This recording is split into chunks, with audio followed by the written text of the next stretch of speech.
Hello, hello, hello, everybody. This is Ebony, and I am coming to you once again with just a thought. I am coming to you by way of Vaughn Therapeutic Systems, and I want to talk about some good stuff today.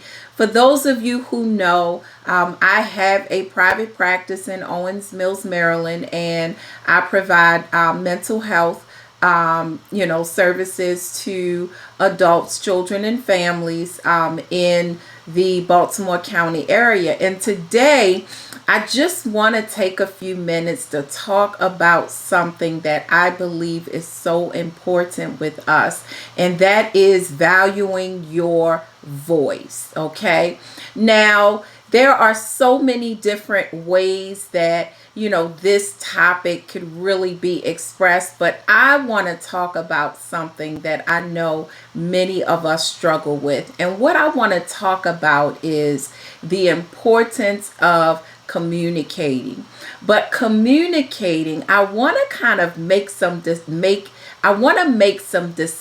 differences in our styles of communication, okay?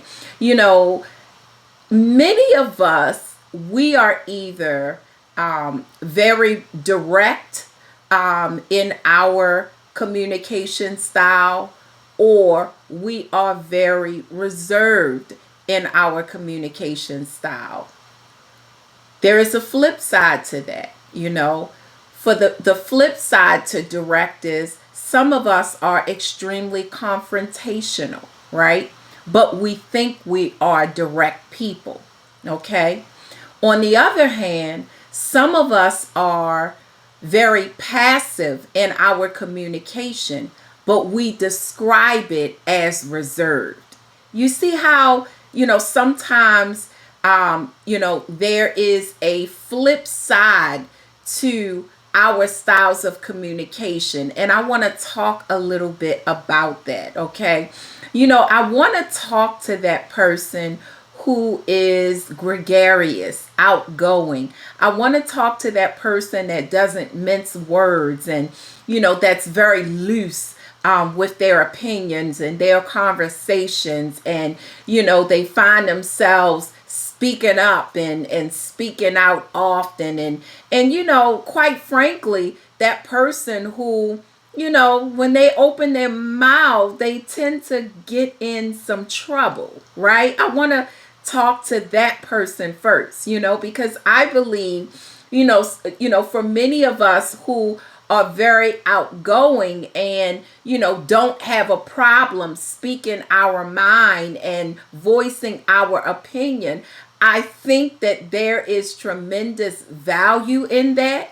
I believe that there is tremendous value in that, because not only, would you be an excellent candidate for an advocate, but you're also, people are also aware of where you stand, which really it helps. It helps when you have that person that is willing to share where they stand and how they feel about scenarios. Now, the difficulty with that is oftentimes a person with that personality has to grow in that personality as it relates to understanding when their opinion is required or necessary. Because sometimes that person that is very outgoing and very open as it relates to communicating, they often speak when they don't have to. And sometimes their motive is just to get something off their chest, not thinking about how what they get off their chest might impact another person. And so I think that there is truly a value in that personality, but there are also, dangers to that personality as it relates to creating barriers in relationships. And so I want to talk about that because, I believe that there is a distinct difference between being a direct person and being a confrontational person. And this is something that I had to learn in my administrative and supervision work. A lot of the work I did in different supervision and administrator roles, it was something that I had to train myself and teach others on, because the idea is you love that outgoing person until that outgoing person offends too many people, or until they say things in the meeting room, or they say things to clients, or whoever it might be, and those things are very disparaging and unnecessary and uncalled for, and quite frankly not asked for. So I believe that there's a difference between a direct personality and a person who is confrontational. So when you look at, a person that is confrontational, the things that, oftentimes come to my mind is being extremely assumptive. And oftentimes when you're confrontational, you are coming as if you have all the facts. You understand what I'm saying? And then there are often times when you are coming with a level of aggression, whether that is aggressiveness in tone, whether that is aggressiveness in stance or in attitude. All of those things make the situation very confrontational. And then I think the other piece to this is, when you are a confrontational person, oftentimes you create barriers in relationships, because those that are not outgoing and those that are not confrontational or aggressive, you might run the risk of shutting the people down around you.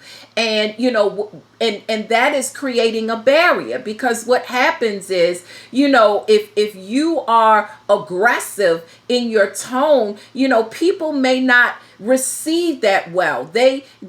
Your message can be lost just in your delivery, because guess what? They're not thinking about your message. They're thinking about the way that you came at them. You understand what I'm saying? So I think that is so important for us to understand the difference between being direct and confrontational. Now, oftentimes I have heard people, and I've been in discussions with people that say, I'm just a direct person. I just say, what's on my mind, as if that's a good thing. It's not always good to say what's on your mind. Is it necessary? Is it going to benefit the hearer? Is there a purpose behind you just saying what's on your mind? Will it build or will it tear down?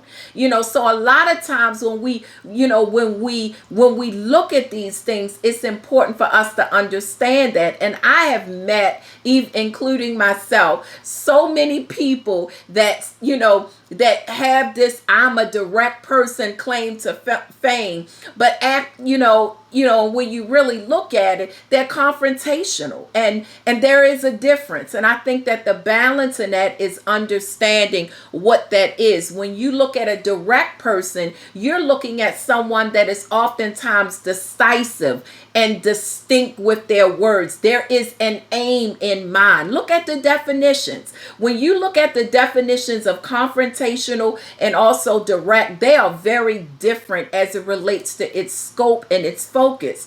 And so that person who is direct, the objective is for you to hear where they're coming from and for them to be clear about what they're saying.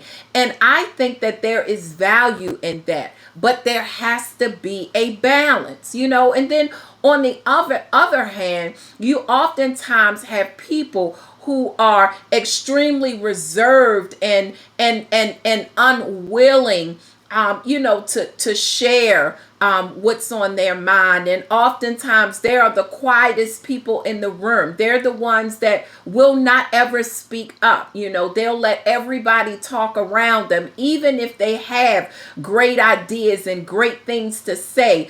Oftentimes they won't say it. Oftentimes reserved people can feel drowned out by the noise in the room, and those that are outgoing and direct. And so oftentimes they take a step back But what happens is their voice is not heard. Their level of impact is not manifested. Their level of interest isn't always understood when they're quiet. And I think that sometimes there's an avoidance, that can be associated with that very reserved personality, because there is a value in being reserved. Because again, just because you know the answer, just because you have something to say, it doesn't necessarily mean that you need to say it. It doesn't mean that it's necessary or that it was asked of you. So having that reserved personality is a very there is value in that. But you have to be able to distinguish the difference between being reserved and avoiding. Because oftentimes we avoid conflict, we avoid disagreement, we avoid situations where, we may not be on the same page as those, of those that are around us. And in addition to that, oftentimes what happens is we feel drowned out by the outgoing persons in the room, or by those that are aggressive, or maybe gregarious in their communication. And so if you're reserved, you're oftentimes like, well, I'm just going to take a back seat and let them go ahead and do it. And that is avoidance. And I think that there is a danger in that as well. I also think that it's important for us in both of these personalities to really understand that there is a balance in it all. Okay. And so you have that very reserved person who is either avoiding, or that person that is, maybe they speak up when they feel is important, or when there is something that they really want to discuss, they discuss it at that point. Maybe they're not the loudest in the room, but they make impact when necessary and when required. And I believe that there is value in that as well. Just as long as you're not attempting to avoid something, by being quiet. Another part, another danger with being reserved is this whole perception of passivity, because oftentimes what happens is those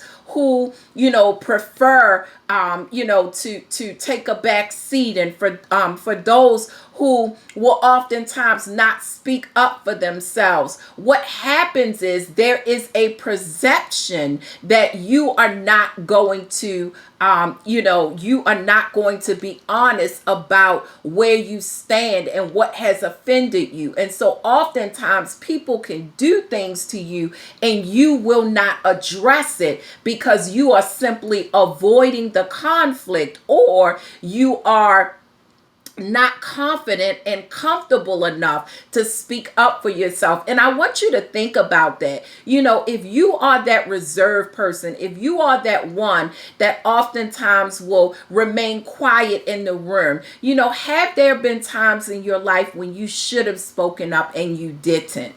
I just want you to think about that. I believe that there are values in both personalities, but there are also tremendous dangers. And it is so important for us to get to know who we are as it relates to our personality and our style of communication. But once we know who we are, it's important for us to grow. It's important for us to recognize those areas of our lives that do not serve us well.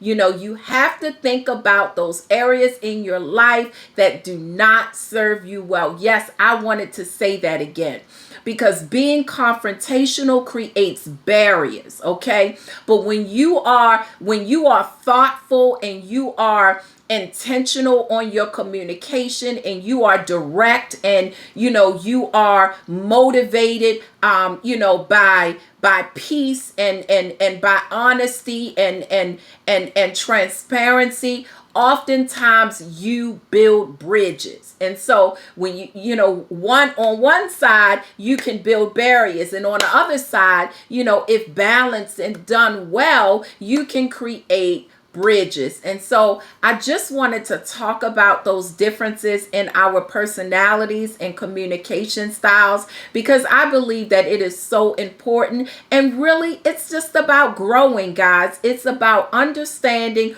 who we are and how we impact those around us. I hope that this was helpful to someone. Have an amazing weekend. God bless you.